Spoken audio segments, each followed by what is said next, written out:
A guest line here on ESPN 620 Phoenix. Steve Rockamanucha, Jimmy B, thanks for a few minutes. We always appreciate you making some time. We just had the voice of the Chiefs on, your buddy Mitch Holthus, and he said that he tried to get you into Kansas State, couldn't do it, so you ended up at Northwestern. Is there any truth to that? I'm sorry we missed out on you, Steve. Oh. Yeah, that's true. Mitch put a good word in for me, but, back in the day, I was, it was all good. If they looked at my numbers and watched film, it was all good. It looked good, stuff. I was at Dodge City Community College, and I had some pretty good film and stuff. But then when the coaches laid eyes on me and I looked like a 12-year-old, kid, they said, you know what? I don't know if you're cut out for Division I football, So it's just the way life is. You just go with what you got. And so when they laid eyes, I just didn't pass the eye test. So there you go. Steve, you've done such a great job, and I think the underachiever you were to go to so many Pro Bowls and do the great job that you have. And I still feel, hopefully someday you're in the Hall of Fame. But looking at this team this year, and Rock was kind of alluding to the underachieving Bills, who have got a hell of a record, and kind of the fact that, they're kind of the underdog in each and every game, where I think a lot of us expected this team to be right here for this AFC championship. Well, at the beginning of the year, most of the people in the AFC East that cover the division thought they might finish second or third behind the Jets or the Dolphins. That both those teams felt like they held onto their core guys and maybe got a little better.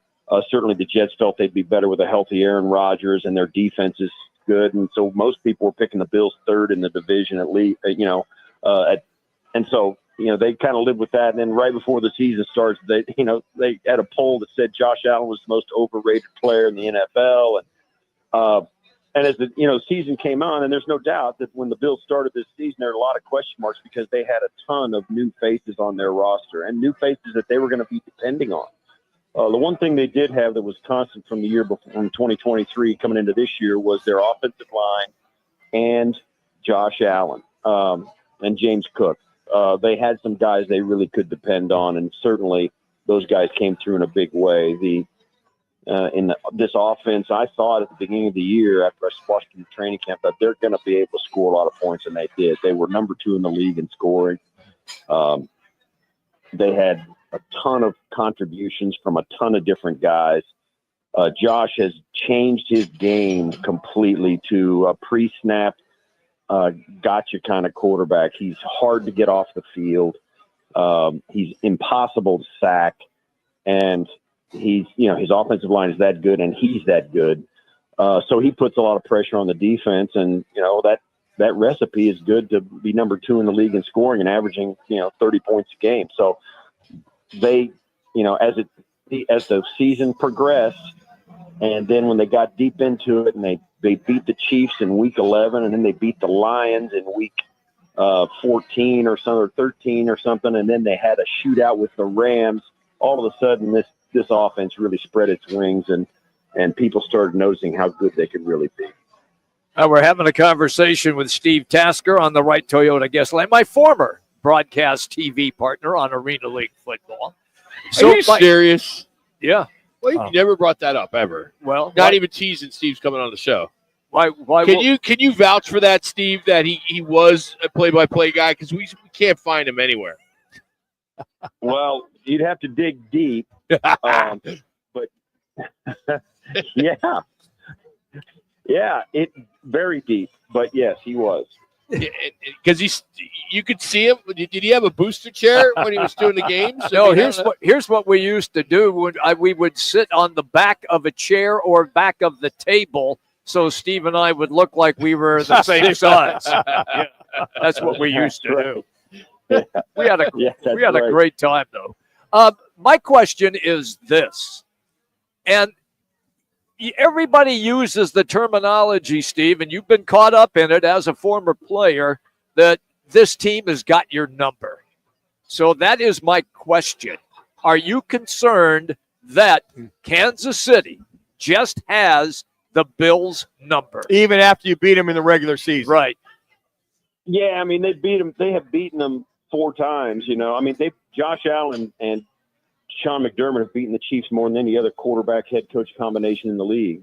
they beat them on a regular basis. The problem is the last game of the year they don't beat them. You know, they take it on the chin. I don't think there's going to be anybody on the Bills locker room that's going to flinch in this game. And I think instead of, you know, the Chiefs having their number, I think a more accurate way to say it is the Chiefs have just got an extra gear that you've got to match. Josh has shown the ability that he can match it. Time and time again in these playoff games, Pat and Josh have gone at it, and it's been others who have either stepped up and made a huge play to win the game or done something to take one of those quarterbacks off the table. That's what always happens in the Josh Allen, Pat Mahomes matchup. Those two guys are fantastic. And it comes from, you know, the finger quotes, others to either make it or break it for them. These guys are going to show up big. And these teams follow those guys. There's not going to be anybody who flinches. Now, certainly it's a tough environment in Arrowhead, no question. You got to deal with it. But it's not going to get in anybody's head going in there to a hostile environment. I don't think there's a magic, barrier there that you got to break through. I mean, even if it looks that way, I think every game's unique. Those games in 2020, 2021, 2022, 23.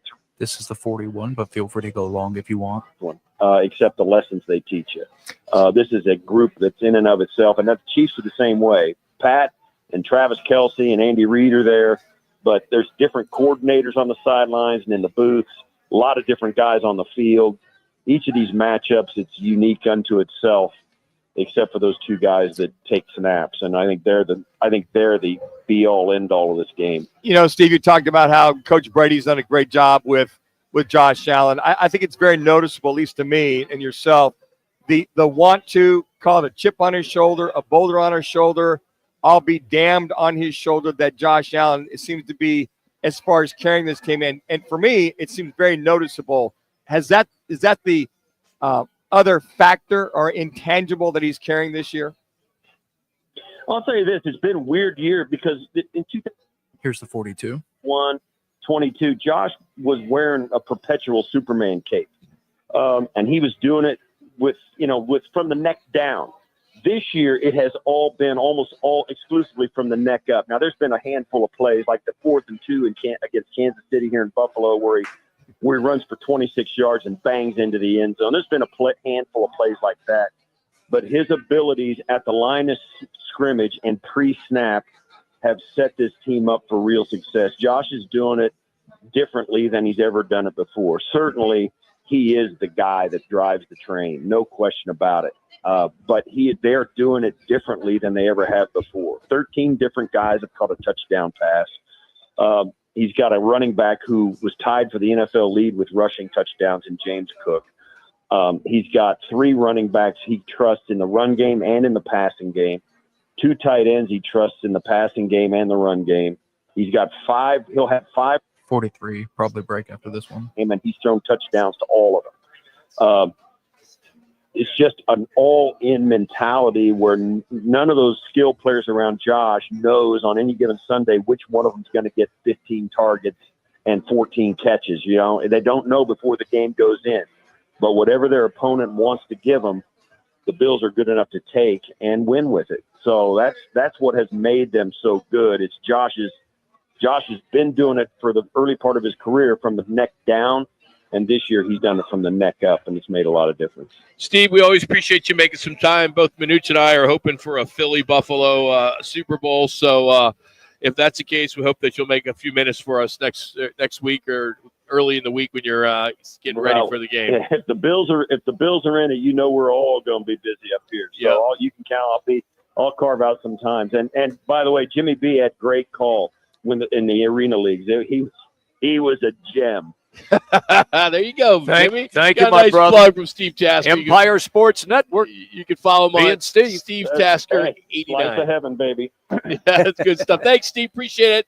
Steve Tasker, the former great Buffalo Bill, joining us here on Rock and Minuch with Jimmy B on ESPN 620. All right, we need a contestant to challenge one of the beautiful Twin Peaks girls here from the Tempe location. It's Coco, who has had some success. She has won before. Last week, our caller, Scott, won. But we'll take the 5th caller at 602-230-0620. That's 602-230-0620. You're playing for a Twin Peaks